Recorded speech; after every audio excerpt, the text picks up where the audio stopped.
Hello and welcome. You are watching World Business Report here on News 9 Live. I am Krishna Kumar.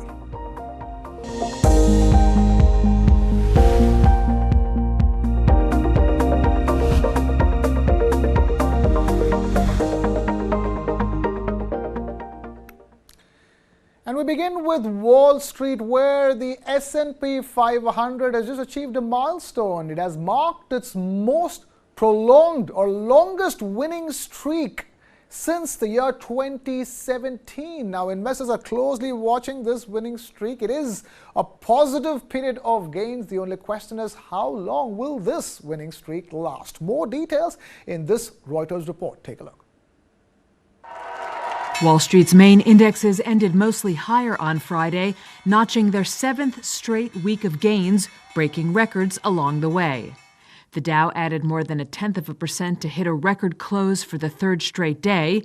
The S&P, while flat, notched its longest weekly winning streak in more than 6 years, and the Nasdaq, which added more than 0.3%, closed at its highest level in nearly 2 years. But comments Friday by New York Fed President John Williams, who said it was too soon for the central bank to be talking about rate cuts, dampened some of the optimism.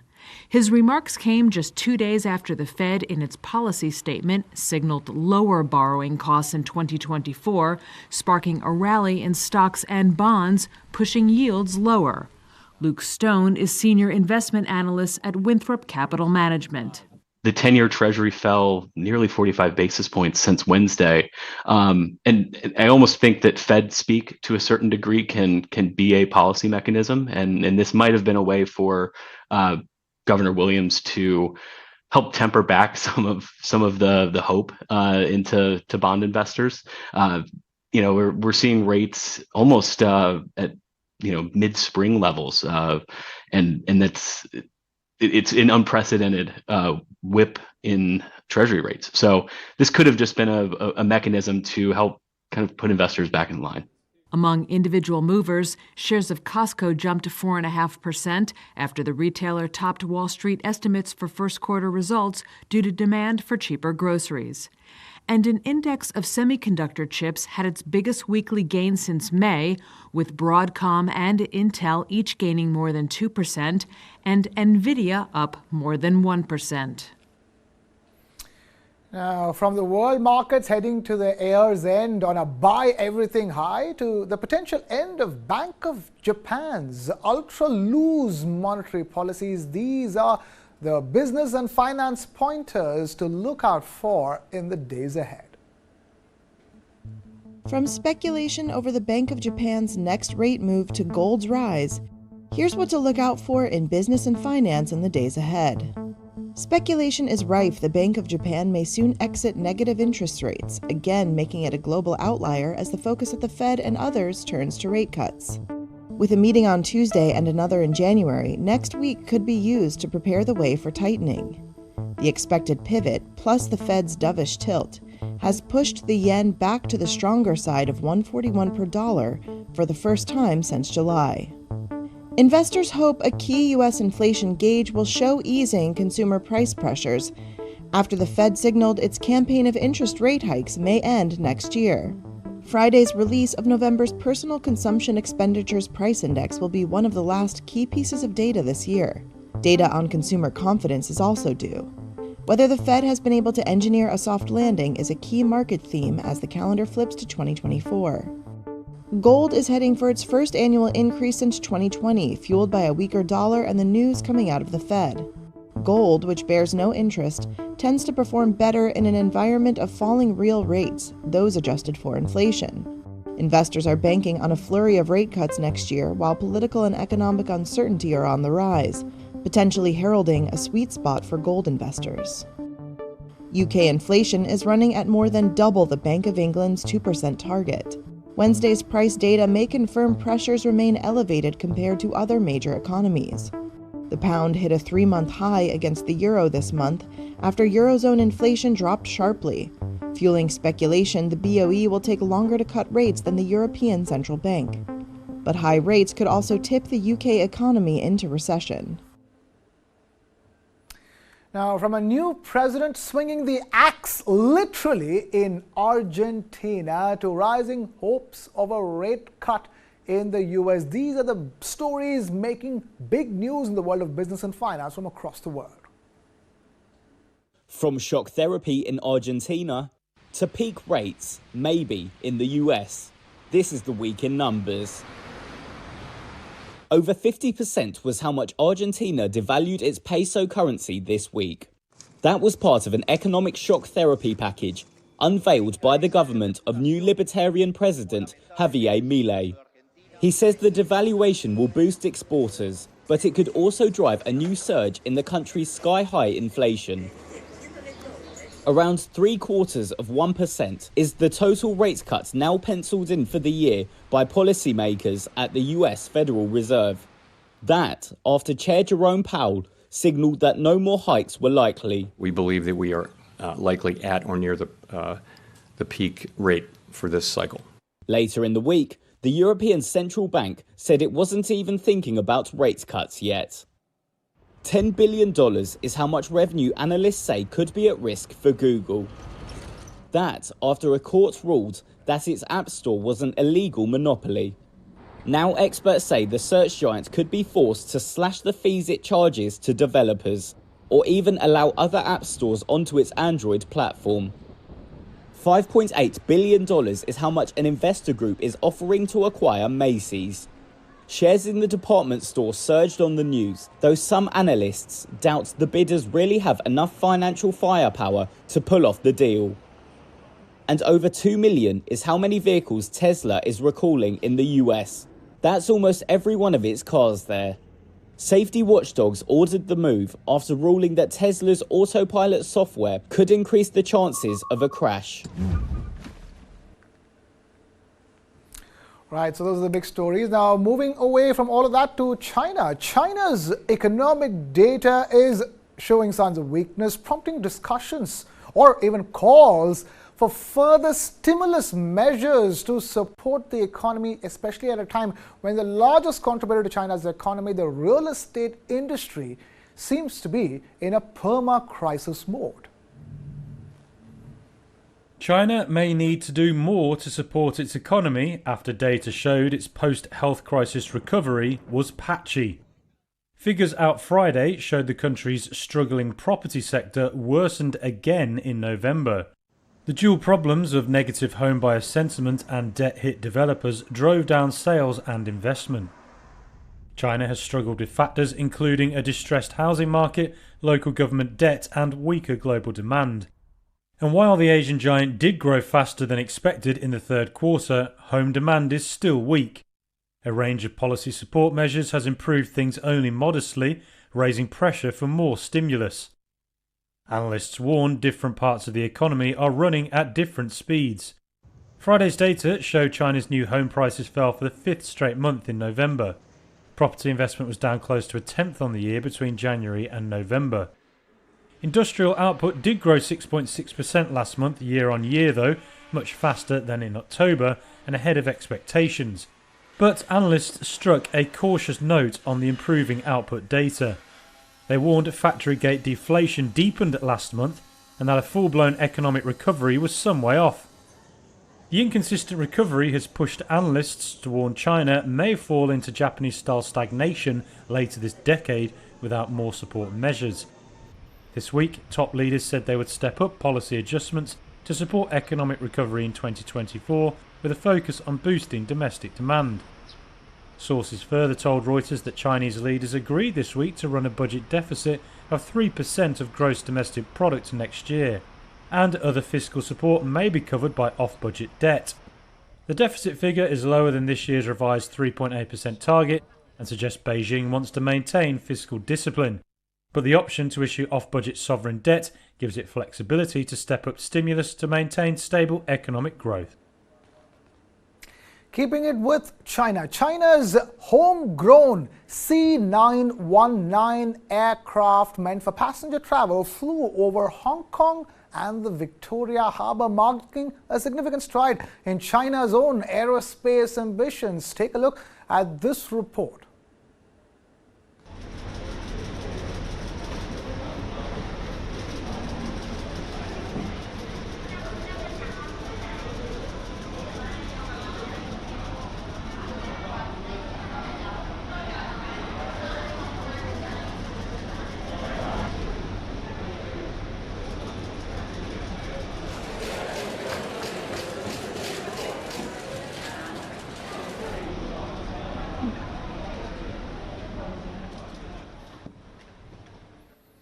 So that was the C919. Let's see how many more C919s get put into use. But meanwhile, the PMI, or the Purchasing Managers Index surveys, are indicating the possibility of the Eurozone officially entering a recession, or possibly already in a recession.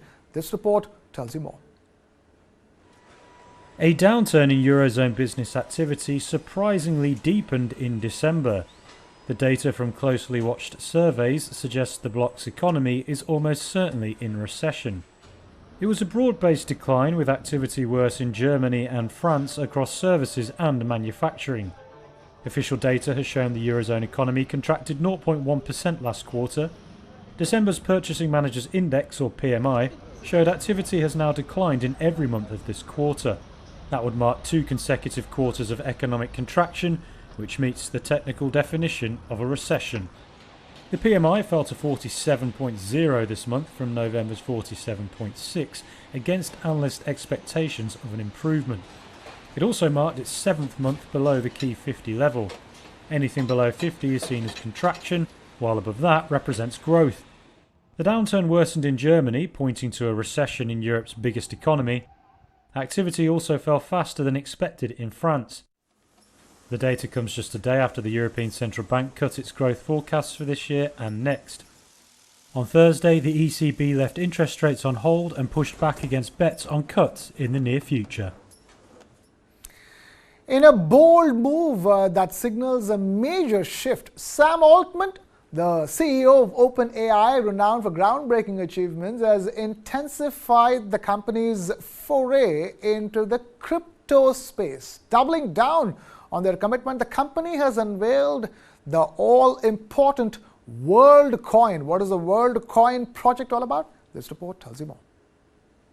Raise your right hand. Since being fired, then rehired as head of OpenAI, Sam Altman has doubled down on his vision for another one of his ventures, WorldCoin cryptocurrency.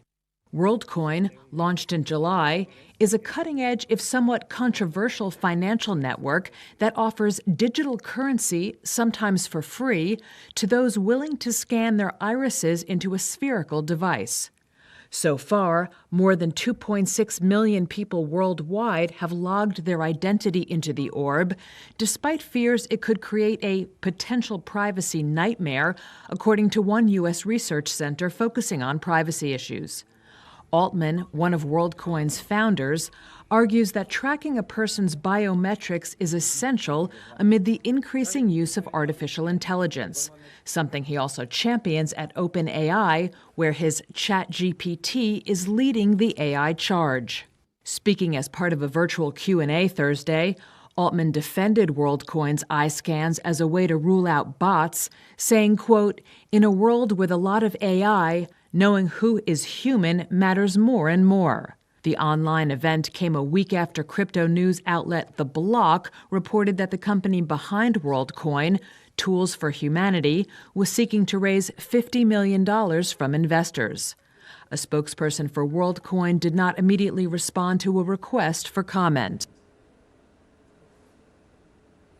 We are taking a very short breather over here, but we are leaving you with a programming note. Take a look at this. Today, she is the only smiling leader in Rajasthan. All eyes will be on her moves if the BJP returns to power. Vasundhara Raje Scindia defied all the odds to become the first woman chief minister of Rajasthan. She has the uncanny ability of striking rapport with all sections. That's why she is very popular in her constituency, not only in her constituency but in entire Rajasthan.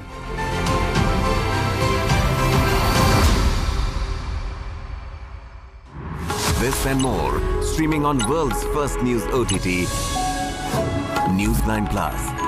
Download now.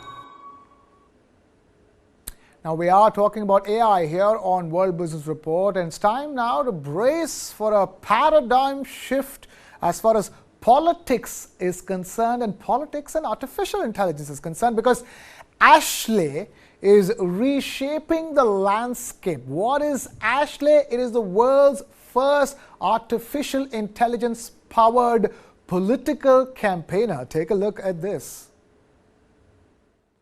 Are you familiar with Shemaine Daniels and her campaign for Congress?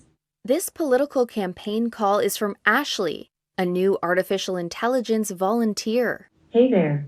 I hope you're doing well. She's part of a new era of political campaigning being ushered in by generative AI. But some warn tools like Ashley could make disinformation in American politics worse. As a mom, I think a lot about the future. Democrat Shemaine Daniels is running for Congress in Pennsylvania. Last year, Daniels lost to Trump-aligned Republican Scott Perry. This time around, she's looking for help from Ashley, who can speak 20 languages, to reach more voters. When I was initially approached about thinking about this, my first thought was one of the things that we are very poor at is reaching diverse populations. The goal for me in using this tool is to expand those who can participate in the campaigning process. Ashley's creator is a startup called Civox. It says she's the first political phone banker powered by generative AI, and that this tech is going to scale fast.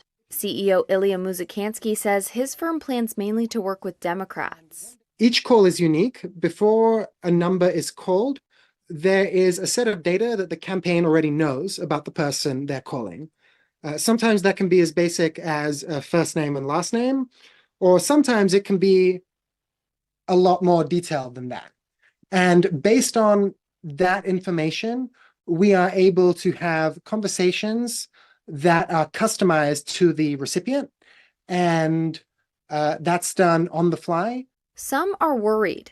In May, OpenAI CEO Sam Altman testified in Congress that he was nervous about generative AI's ability to compromise election integrity through one-on-one interactive disinformation. Others say this tech could worsen disinformation in the polarized landscape of American politics that's already battling deepfakes, realistic but fabricated videos and images created using AI algorithms. The Federal Communications and Election Commissions are looking into AI, but so far there are no rules that directly apply to Ashley's work. John Basil at Northeastern University says that's a problem. They just pollute or can pollute our information ecosystem. And it's not just that we don't have the tools to fight that. People aren't quite prepared. Like, we see this all the time when people go to use ChatGPT for something and then they're surprised when it hallucinates or makes up some thing that's not quite true. Civox says it welcomes regulation and that it intentionally makes Ashley sound like a bot and disclose that it's AI, despite not being legally required to do so. Right. Meanwhile, away from artificial intelligence to another modern piece of technology, autonomous vehicles.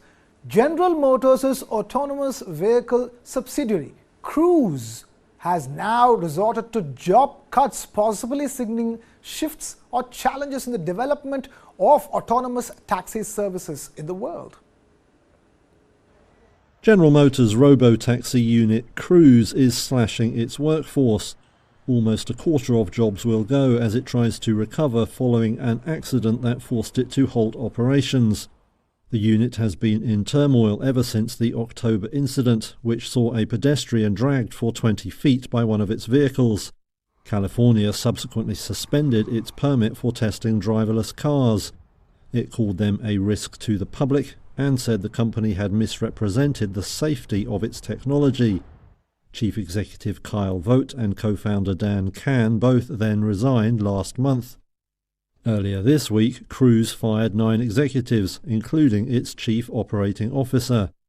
That followed an external probe by lawyers, which looked into the accident and management's response to it. Now the layoffs will see 900 out of 3,800 staff lose their jobs. GM had warned last month that it would cut costs at Cruise, which has lost more than $8 billion since 2016. Separately, Thursday also saw it announce 1,300 job losses at 2 Michigan auto plants. It's not the end of the road for the robo-taxis, though. Cruise has said it will eventually relaunch and expand again. Away from autonomous cars to global fashion retailer H&M, which has seen a greater than expected slowdown in its sales during the fourth quarter. Why is the sales of such a popular brand like H&M down? What does it mean for H&M going forward? More in this report. H&M sales fell in the fourth quarter and left the Swedish retailer further trailing key rival Inditex. The fashion giant reported Friday sales were down 4%, worse than analysts had expected, and the biggest drop since the third quarter of last year. Net sales reached $6.1 billion. The numbers show it losing ground against Inditex. The Zara owner reported a 15% rise in sales for the 9 months to October earlier this week. H&M has tried to prioritise profit margin over sales. It aims to sell more expensive products and do less discounting as it tries to reach an operating margin of 10% next year. H&M was slower to raise prices than Inditex as its customer base is more price sensitive on average. But this year, price rises helped raise its operating margin to just under 6% for the first 9 months, up from the same period a year before. H&M shares are up around 56% this year though. Investors have bet on the company's ability to bounce back after inflation hurt its profitability. Mexico has launched a brand new tourist train service. It's called the Mayan Train, and which might signify the beginning of its operation because it has attracted its initial passengers. Bear in mind, the Mayan Train project has been the subject of discussion for a very long time, and now it looks like it's all set to become a reality.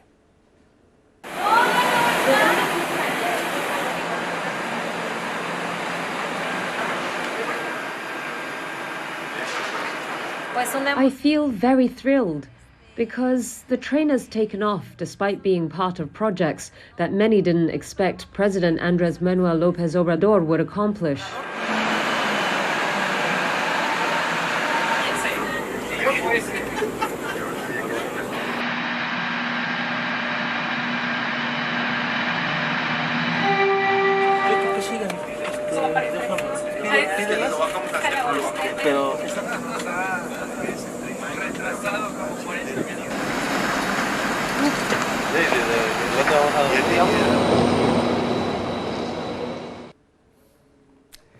Netflix is expanding its content offerings by adapting its popular series Stranger Things onto the stage. That's right, Stranger Things is now all set to be a stage production in London, bringing the show's experience to all its fans and all those who haven't seen Stranger Things to live audiences. Take a look at this.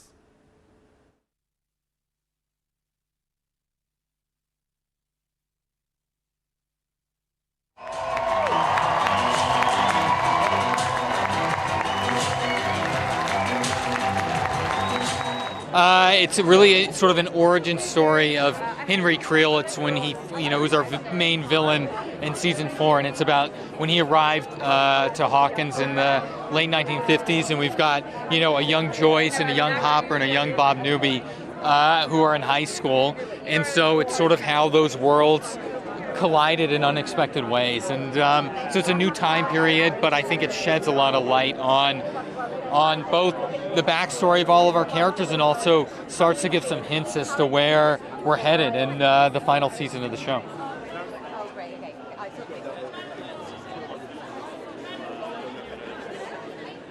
It's a huge season. It's massive.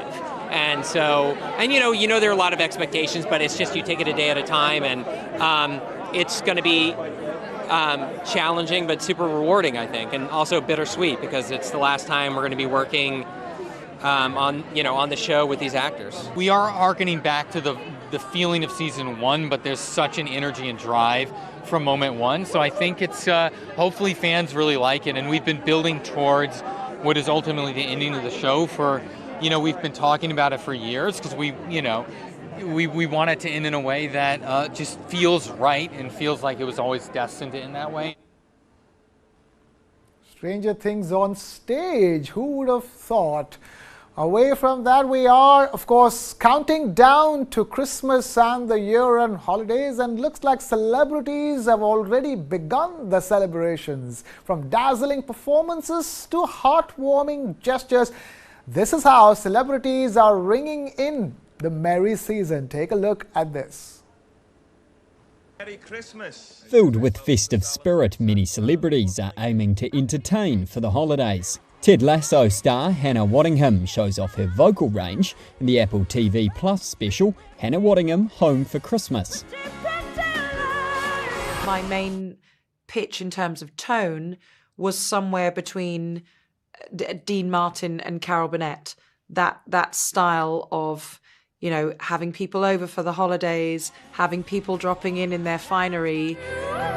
While singer Sarah Brightman kicks off the third year of her Christmas Symphony Tour. The show started as a live stream during the COVID pandemic as a way for Brightman to do something positive and employ people. It takes you also through a journey of all sorts of moods that you may have at Christmas. In that, there are some which sort of talk about, you know, because some people are lonely at Christmas, or they've been through a bad relationship, or they've lost somebody. Veteran band Chicago have released 2 Christmas records. They're also touring during the holiday season. It's gonna be the best Christmas ever.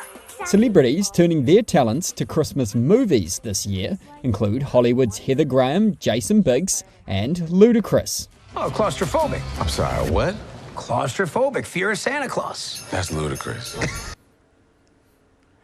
That's all we have time for in this edition of World Business Report. Thank you so much for watching. This is Krishna Kumar signing off.